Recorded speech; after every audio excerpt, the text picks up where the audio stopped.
Let us, to begin with, not question the assumption that there is an actual moral consciousness, because the assumption is made directly and not in connection with something preceding. And let us turn to the harmony of morality and nature, the first postulate. It is supposed to be an implicit harmony, not explicitly for actual consciousness, not present. On the contrary, what is present is rather only the contradiction of the two. In the present, morality is assumed as already in existence, and actuality is so placed that it is not in harmony with it. The actual moral consciousness, however, is one that acts. It is precisely therein that the actuality of its morality consists. But in the very doing or acting, the place given to actuality is displaced, for the action is nothing other than the actualization of the inner moral purpose, nothing other than the production of an actuality determined by the purpose, or of the harmony of the moral purpose and actuality itself. At the same time, the performance of the action is a fact of which consciousness is aware. It is the presence of this unity of actuality and purpose. And because in the accomplished deed, consciousness knows itself to be actualized as this particular consciousness, or beholds existence returned into itself, and enjoyment consists in this, there is also contained in the actuality of the moral purpose that form of actuality which is called enjoyment and happiness. Action, therefore, in fact, directly fulfills what was asserted could not take place, what was supposed to be merely a postulate, merely a beyond. Consciousness thus proclaims through its deed that it is not in earnest in making its postulate, because the meaning of the action is really this: to make into a present reality what was not supposed to exist in the present. And since the harmony is postulated for the sake of the action, that is to say, what is to become actual through action must be so in itself, otherwise actuality would not be possible, the connection of action and postulate is so constituted that for the sake of the action, that is, for the sake of the actual harmony of purpose and actuality, this harmony is postulated as not actual, as a beyond. In paragraph 618, Hegel is now exploring in a bit more specificity what is actually going on in the development and the overcoming of its own contradictions within moral self-consciousness, the further elaboration of the moral view of the world so that it can take into account these different roadblocks and cul-de-sacs and places where we seemingly have to go off-road, and eventually bringing them into a fuller unity. And we saw that there was a synthetic unity, as he said, achieved at the end of the previous section, but now he's retracing this ground, going a bit deeper and examining where the contradictions that have to be unpacked, examined, and worked through actually lie. He begins this paragraph by saying, let us to begin with not question the assumption that there is an actual moral consciousness. And you remember that this was, in fact, one of the propositions that in the previous paragraph we were oscillating between, right? There is a moral consciousness, there is no moral actuality. How do we bring those two together in this synthetic unity that he had already sketched out? So he says, let's just begin with that. We're going to accept it. We're going to postulate. We're not going to question the assumption there is an actual moral consciousness. Why? Because the assumption is made directly and not in connection with something preceding. And now, why is he saying that? Well, one way of understanding this is to look at how it is that we as human beings do, in fact, comport ourselves within a universe, within a world, a cosmos, that we do, in fact, recognize to have moral dimensions. And those moral dimensions, in particular, stem in large part from us, from our involvement in it, from our engagement in it. And those are the things that we find irracinated in our culture that is rooted within the very cultural matrix within which we live. Remember that culture was an earlier section in this before we got to morality. And he goes on and he says, what we're going to look at is this harmony of morality and nature, the first postulate, the first thing that as moral beings attempting to, in fact, be moral in relation to actuality in the world, that we have to think, accept, imagine, that we have to take for a starting point. Now, Hegel goes on and he says we can look at this in an implicit way. We can also look at this in an explicit way.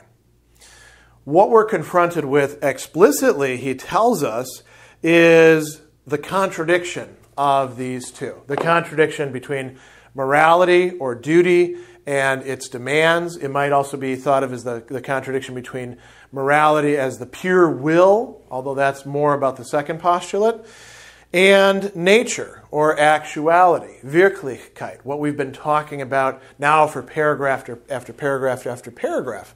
And the realm of nature, we should remind ourselves, is a realm that is supposed to encompass the entire phenomenal world.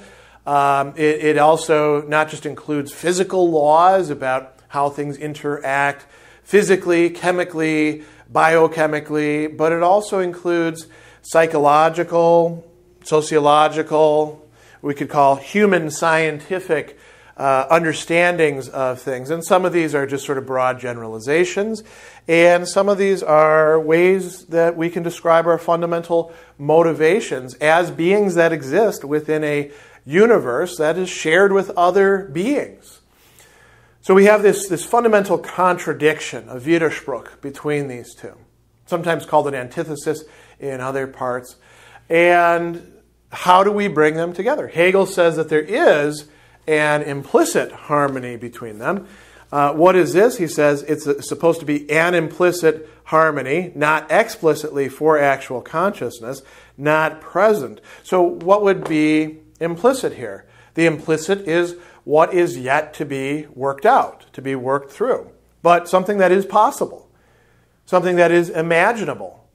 At the very least, if not strictly speaking imaginable in the sense that you can create a Vorstellung, a representation in your mind that's entirely coherent, at least imaginable or representatable in the sense of we can formulate sentences about it. We can say this harmony of morality and nature, and we're not talking pure nonsense or gobbledygook or meaningless syllables placed in relation to each other. It may be, it turns out, something like talking about squaring the circle or wooden iron, something that turns out to be radically incoherent. But when we're postulating it, we're saying we're going to assume for the moment that it's not incoherent and see if we can't actually work this out. A reconciliation of sorts within the logical sphere of what is a morality applying to us and nature that we exist in as natural beings. So he goes on and he says, in the present, morality is being assumed as already in existence. Let's pause on that for a moment. What are we talking about as saying that morality is assumed as already in existence? Do we mean that we, as beings that come on the scene into cultures that already exist prior to our own existence, encounter moral codes that then are imposed upon us, and we orient ourselves within them, oftentimes fighting against them, as natural beings, and eventually getting shaped into the sort of beings, the moral beings that morality demands of us? Well, that's one way to interpret it. Or do we mean something a little bit more basic, that within, say, the family, or within some very elementary institutions or associations, that we inevitably run across certain rules that perhaps we learn experientially? Like, if you want to be treated well by others, you should treat them well. Hegel doesn't actually seem to think that that is what morality would consist in, and neither did Kant, and neither did others. To begin with, that lacks even generality. There's so many exceptions to that sort of thing, but it also that would be more the ethical, right? Hegel doesn't talk about that. He talks about moral consciousness. So it's not simply that we encounter maybe the fabric of the world teaching us certain lessons, or that there's something in some way transcendent to the world that is imposed on us from without, nor is it merely a code that's out there in culture providing us with our basic building blocks, although they're ones that we kick against a lot. No, there is an actual moral consciousness, and we are that moral consciousness according to Hegel. So he says, morality is assumed as already in existence in us, right? And actuality is so placed that it's not in harmony with it. One, basic example of realizing that nature is not in harmony with morality is when we behave as moral beings and we see other human beings behaving in immoral fashions and not immediately being punished for it, or we don't get rewarded, we actually get treated badly.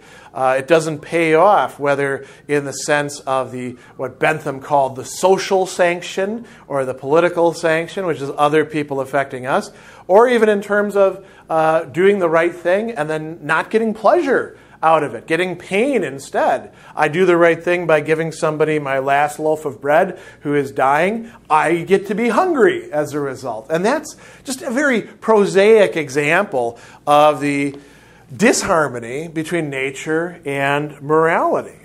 So he says, actuality is so placed it's not in harmony with morality. But here's the key transition point of this paragraph. The actual moral consciousness in existence, is one that acts. Here the word is handeln, right? One that engages in comportment, in behavior, in determinate ways of affecting things. You might say there's a lot of other things rolled up in this: volition, choice, perhaps even deliberation. It does things. It attempts to make the moral actual. So he says, it is precisely therein that the actuality of morality consists. That's a very important point, isn't it? This is one that he's going to return to, by the way, in the later section, following this, the beautiful soul. If you claim to be moral, but you don't do moral things, you're not moral. You're amoral or anti-moral. And you're not making morality exist in the world. It only exists in the world if you do the right things when it's called for by you, when you impose morality upon reality or actuality. And you're part of that actuality or that reality doing that very action, aren't you? So you're a part of the natural world that exceeds the natural world, imposing something that goes beyond the natural world upon the natural world. So he says, in this very doing or acting, the place given to actuality, this is an interesting way of talking about it, is displaced. And this harkens back to the previous paragraph where we saw this oscillation and this sort of imperfect or only partial Aufhebung taking place. He says, why? The action is nothing other than the actualization of the inner moral purpose, the being made actual. The, you might say realization would be another way of translating this relation to Wirklichkeit.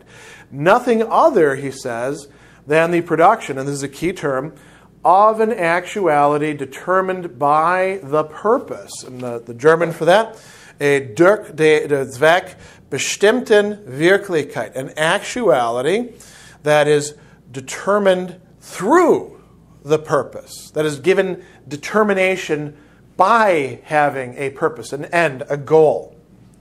It's not just that you act and then find the goal afterwards. You have a goal. And what is this goal?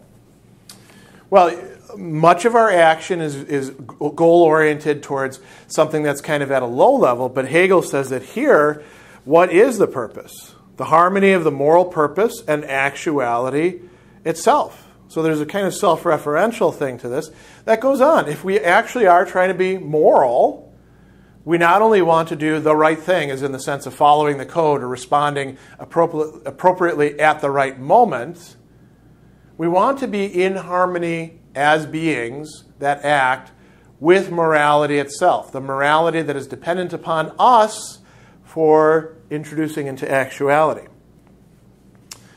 He goes on. He says, the performance of the action is a fact of which consciousness is aware.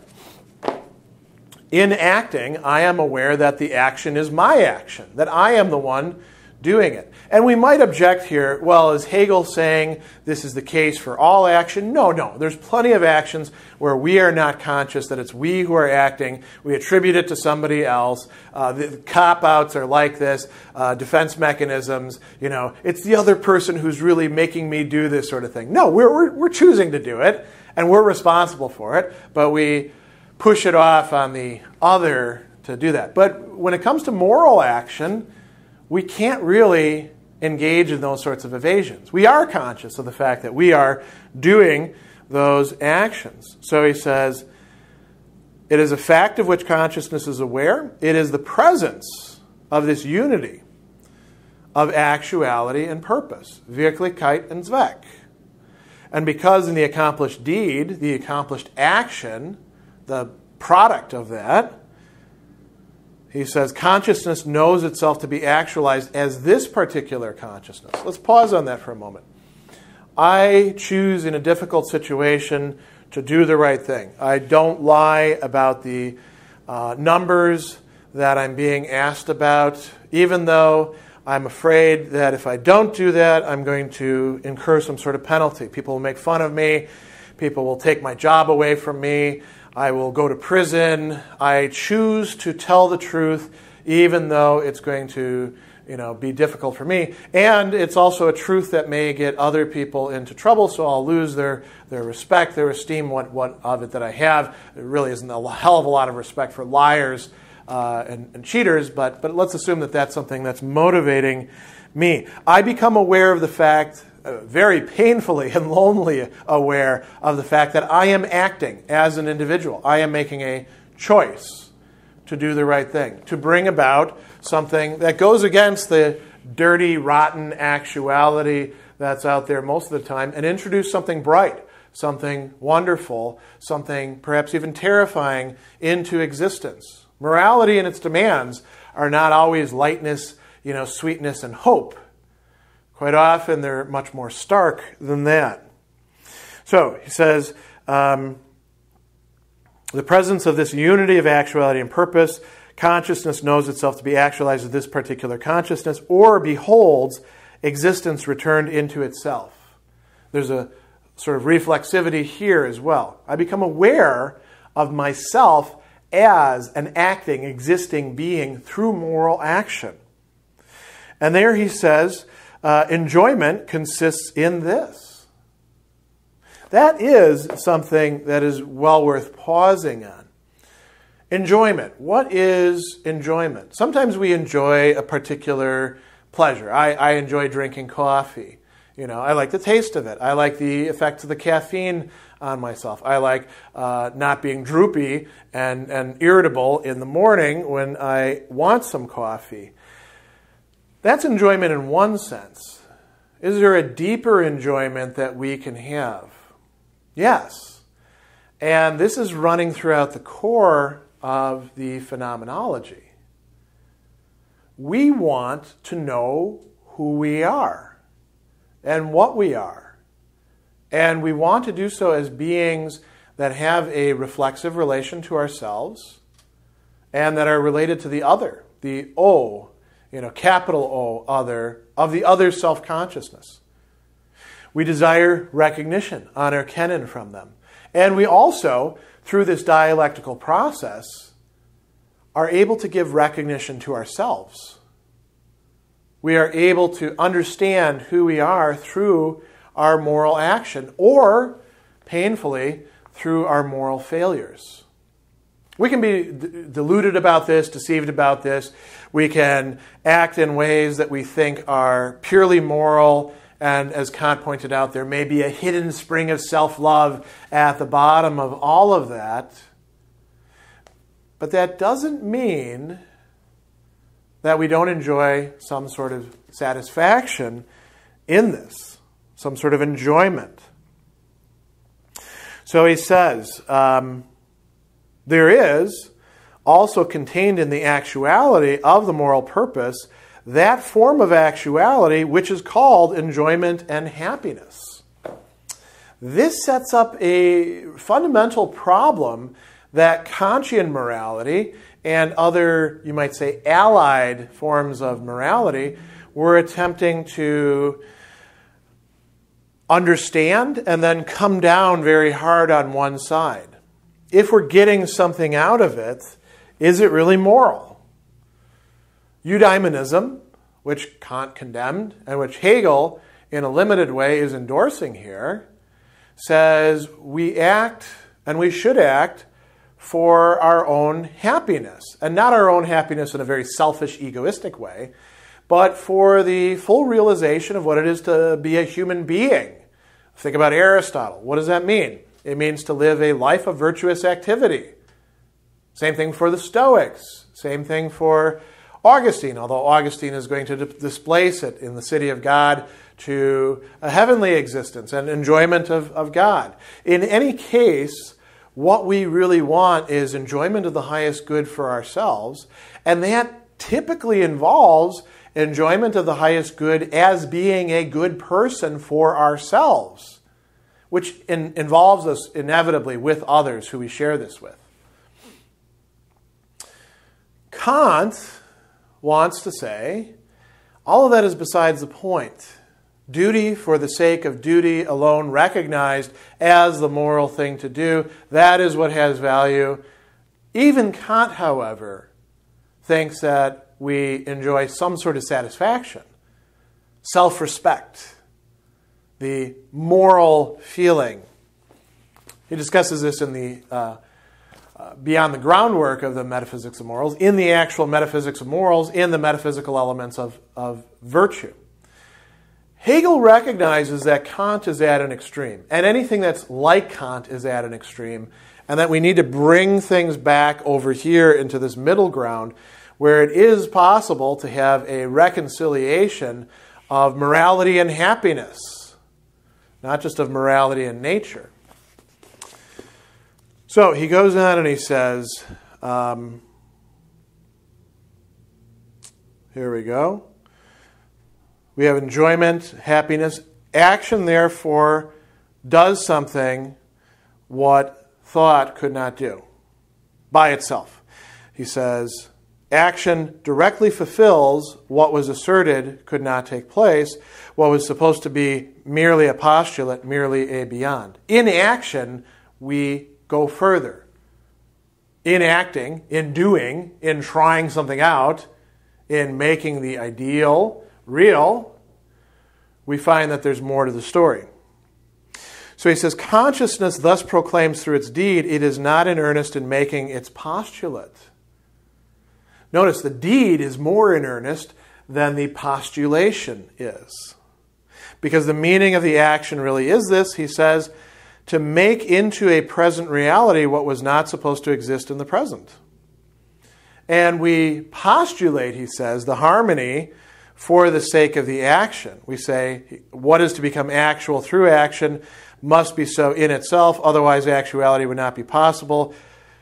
He has a conclusion here. The connection of action and postulate is so constituted that for the sake of the action, for the sake of the actual harmony of purpose and actuality, this harmony is postulated as not actual, as a beyond. So we have a tangled relationship here between the action and the thought of it, the imagination of it, the postulation of it.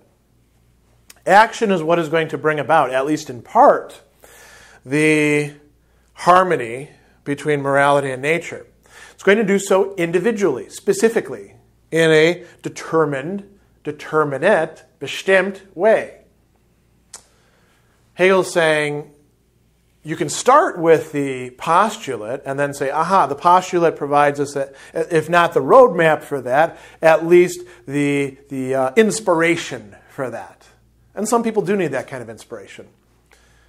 But a lot of times, action surprises us.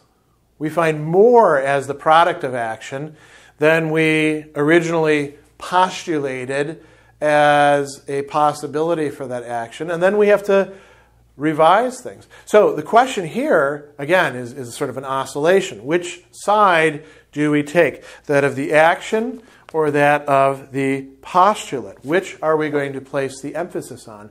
Where is the dialectic advancing?